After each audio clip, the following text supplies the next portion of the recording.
Nawaz Sharif vote की इज्जत को बहाल करके चौथी दफ़ा वज़ीर-ए-आज़म बनेंगे। कारकुनान 21 अक्टूबर को कायद के इस्तकबाल के लिए लाहौर पहुँचेंगे, जबकि साबिक वज़ीर दिफा ख्वाजा मोहम्मद आसिफ का वर्कर्स कन्वेंशन से खिताब। कहा, हर किस्म की मुश्किलात में नवाज शरीफ साबित कदम रहे हैं, कोई भी साजिश अवाम की मोहब्बत को कमज़ोर ना कर सकी। शेर की वापसी इस बात की गवाही है कि अल्लाह ताला का फजल नवाज शरीफ के साथ है। वोट की इज्जत बहाल होगी, वोट की हुर्मत बहाल होगी और आपका कायद जो है चौथी दफ़ा वतन अजीज़ का वज़ीर आज़म बनेगा।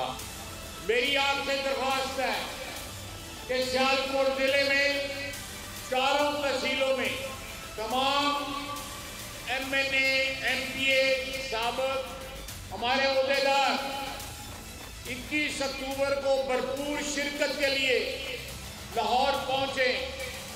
क्या क्या जुल्म ना हुआ नवाज शरीफ के जाने वालों पे, लेकिन चट्टान की तरह नवाज शरीफ भी खड़ा रहा और उसका वर्कर भी खड़ा रहा। तो कायदे मोहतरम ने जो मुसीबतें झेली और जिस तरह वो चट्टान की तरह आपका लीडर खड़ा रहा, हमारी 75 साल तारीख का वो एक रोशन बाब है।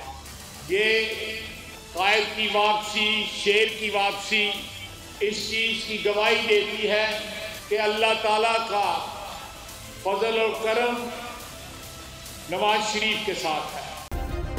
सब्सक्राइब करें और बेल दबाएं ताकि कोई खबर रह न जाए।